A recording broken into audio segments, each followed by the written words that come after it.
여호와께서 모세와 아론에게 말씀하여 이르시되 이스라엘 자손은 각각 자기의 진영의 군기와 자기의 조상의 가문의 기호 곁에 진을 치되 회막을 향하여 사방으로 치라.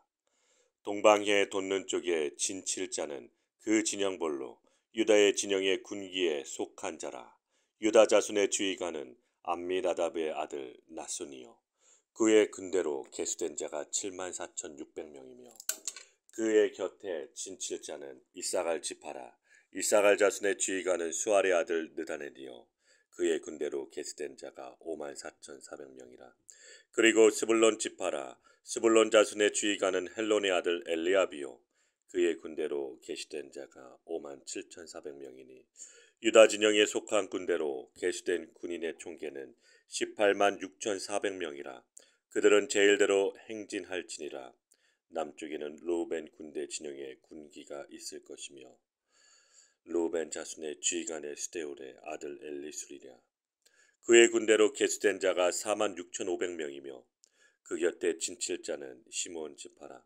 시므온 자손의 지휘관은 수리사대의 아들 술루미엘이요 그의 군대로 계수된 자가 59,300명이며 또 갓 지파라. 갓 자손의 지휘관은 르울의 아들 엘리아삽이요 그의 군대로 계수된 자가 45,650명이니 르우벤 진영에 속하여 계수된 군인의 총계는 151,450명이라.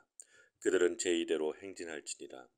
그 다음에 회막이 레위인의 진영과 함께 모든 진영의 중앙에 있어 행진하되 그들의 진친 순서대로 각 사람은 자기의 위치에서 자기들의 길을 따라 앞으로 행진할지니라.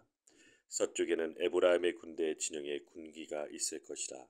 에브라임 자손의 지휘관은 암미우스의 아들 엘리사마요 그의 군대로 계수된 자가 45,500명이며 그 곁에는 므낫세 지파가 있을 것이라. 므낫세 자손의 지휘관은 부다솔의 아들 가말리엘이요 그의 군대로 계수된 자가 32,200명이며 또 베냐민 지파라. 베냐민 자손의 지휘관은 기도오드의 아들 아비단이요 그의 군대로 계수된 자가 35,400명이니 에브라임 진영에 속하여 계수된 군인의 총계는 108,100명이라.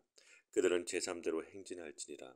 북쪽에는 단 군대 진영의 군기가 있을 것이라. 단 자손의 지휘관은 암미사대의 아들 아이에셀이요 그의 군대로 계수된 자가 62,700명이며 그 곁에 진칠 자는 아셀 지파라. 아셀 자손의 지휘관은 오그랄의 아들 바기엘이요 그의 군대로 계수된 자가 41,500명이며 또 납달리 지파라. 납달리 자손의 지휘관은 에난의 아들 아하리요 그의 군대로 계수된 자가 53,400명이니 단의 진영에 속하여 계수함을 받은 군인의 총계는 157,600명이라. 그들은 길을 따라 후대로 행진할지니라 하시니라. 이상은 이스라엘 자손이 그들의 조상의 가문을 따라 계수된 자니 모든 진영의 군인 곧 계수된 자의 총계는 603,550명이며 레위인은 이스라엘 자손과 함께 계수되지 아니하였으니 여호와께서 모세에게 명령하신가 같았느니라. 이스라엘 자손이 여호와께서 모세에게 명령하신 대로 다 준행하여 각기 종족과 조상의 가문에 따르며 자기들의 길을 따라 진치기도 하며 행진하기도 하였더라. 아멘. 민수기는 백성들의 숫자를 기록하였다는 뜻입니다. 다른 번역으로 보면 병적 조사라고도 합니다. 인구 조사를 하는데 싸움에 나갈 만한 남자를 기록하였기 때문입니다. 그러므로 어린이나 여자나 노인은 수에 기록하지 않았습니다. 출애굽한 이스라엘 백성들이 시내산 앞에서 숫자를 계수하여 기록하고 약 40년 뒤에 다시 숫자를 헤아려서 기록합니다. 출애굽 1세대의 숫자가 603,550명이라고 민수기 1장 46절에 또한 출애굽기 38장 26절에 기록되어 있습니다. 두 번째 인구조사는 모압 광야에서 하는데 60만 1,730명이라고 민수기 26장 51절에 기록되어 있습니다. 처음 숫자와 두 번째 숫자 사이에 딱 두 사람 여호수아와 갈렙만이 들어가 있습니다. 민수기 26장 63절부터 65절에 그렇게 설명하고 계십니다.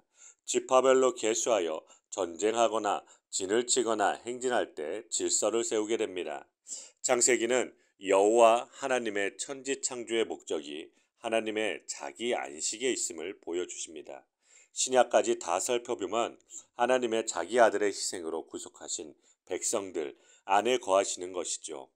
아브라함과 이삭과 야곱을 불러 약속하시고 야곱의 후손 70명이 애굽에 내려가서 약 430년 만에 한 민족이 되어 출애굽한 것입니다. 출애굽하여 시내산에서 언약을 맺고 레위기로 거룩함의 법을 배우고 민수기를 통하여 광야를 지나 신명기로 언약을 갱신하고 약속의 땅에 들어갑니다. 오늘 본문 민수기 2장은 민수기 1장에서 계수된 이스라엘 백성들이 지파별로 이동할 때 갖추어야 할 진영에 대해 소개하고 있습니다. 오늘 본문은 12지파가 각각 어떤 순서로 진영을 형성하고 성막이 멈추었을 때 갖출 진영과 이동할 때 갖추어야 할 진영 등에 대해서 자세하게 설명하고 있습니다.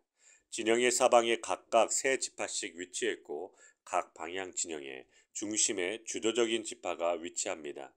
본문 1절부터 2절 말씀을 보면 이스라엘 자손은 각각 자기의 진영의 군기와 자기의 조상의 가문의 기호 곁에 진을 치라고 합니다.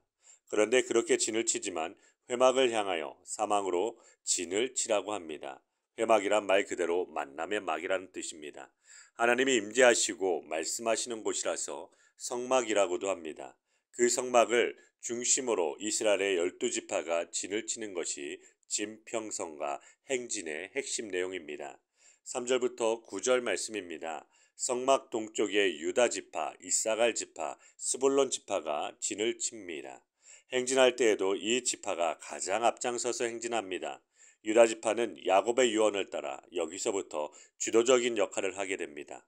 더구나 성막과 성전의 동쪽은 여호와 하나님께서 출입하시는 곳이기도 합니다. 이것을 맡은 대표 지파가 유다 지파인 것은 장차 유다의 지파로 오실 메시아를 미리 보여주고 있습니다. 10절부터 16절 말씀에서는 남쪽은 르우벤이라는 것입니다. 르우벤이 장자이지만 장자의 자격을 상실함으로 1순위가 되지 못한 것입니다. 르우벤 지파는 시므온과 갓 지파로 한 부대를 형성합니다. 그러므로 동서남북 각 세 지파씩 12지파가 진을 치는 것입니다. 18절에서 24절 말씀에서는 서쪽에는 에브라임과 므낫세와 베냐민 지파가 진을 칩니다. 총 숫자는 10만 8,100명입니다. 25절부터 31절 말씀에서는 북쪽에 진을 치는 지파를 말합니다. 행진할 때에도 제일 뒤편이 됩니다. 단 지파와 아셀 지파와 납달리 지파입니다. 이들의 총수는 15만 7,600명입니다. 오늘 말씀 32절부터 44절 말씀을 제가 봉독하겠습니다. 이상은 이스라엘 자손이 그들의 조상의 가문을 따라 계수된 자니 모든 진영의 군인 곧 계수된 자의 총계는 60만 3,550명이며 레위는 이스라엘 자손과 함께 계수되지 아니하였으니 여호와께서 모세에게 명령하신가 같았느니라. 이스라엘 자손이 여호와께서 모세에게 명령하신 대로 다 준행하여 각기 종족과 조상의 가문에 따르며 자기들의 길을 따라 진치기도 하며 행진하기도 하였더라. 아멘. 이상이 진을 칠 때와 행진할 때의 내용입니다. 이러한 구약의 모습들은 하늘에 있는 것의 모형으로 영원한 하나님의 거처를 보여주는 것입니다. 이스라엘은 하나님 계신 회막을 향하여 진을 쳤습니다. 그것은 하나님이 중심이라는 뜻입니다. 그리고 하나님의 말씀에 따라 가고 서는 공동체가 되라는 뜻입니다. 죽음의 땅, 광야를 살아서 통과할 수 있는 것은 하나님의 인도하심에 순종할 때만 오직 가능한 것입니다. 또한 하나님 중심으로 하나 될 때만 할 수 있습니다. 각 지파의 규모와 역할이 중요한 것이 아니라 하나님을 의지하느냐 의지 않느냐 하는 것이 가장 중요한 것입니다.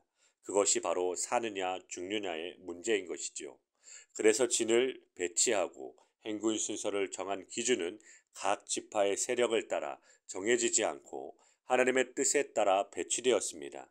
오늘 민수기 2장에서는 회막을 중심으로 세 지파씩 사방으로 배치되었습니다.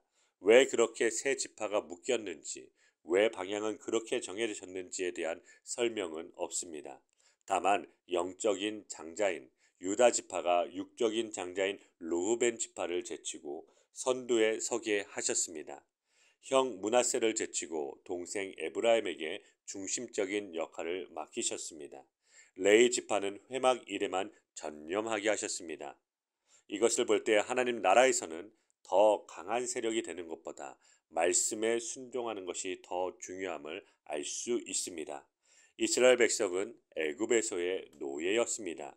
노예 집단이 무질서하고 혼돈이 가득한 광야 생활에서 어떻게 하나님의 공동체가 계속해서 될 수 있었습니까? 그것은 진의 중심엔 언제나 회막이 있었다는 것입니다. 광야의 전투를 통해서 거룩한 나라, 거룩한 백성의 정체성을 지키기 위한 하나님 자녀의 인생을 배우게 된 것이지요. 사랑하는 광명교회 성도 여러분, 광야 생활을 통해서 하나님께서는 하나님의 나라를 보여주시며 하나님의 자녀로 키워주십니다. 오직 하나님의 말씀을 의지할 때 이스라엘 공동체는 성숙해지며 하나님의 길로 인도받게 되어집니다. 오늘 하루도 아무리 힘들고 눈에 보이는 귀에 들리는 대로 유혹과 시험이 있을지라도 오직 하나님의 말씀에 순종하며 어떠한 환경과 어떠한 문제도 넉넉히 이겨나가는 주님의 자녀 되기를 주님의 이름으로 기도드립니다.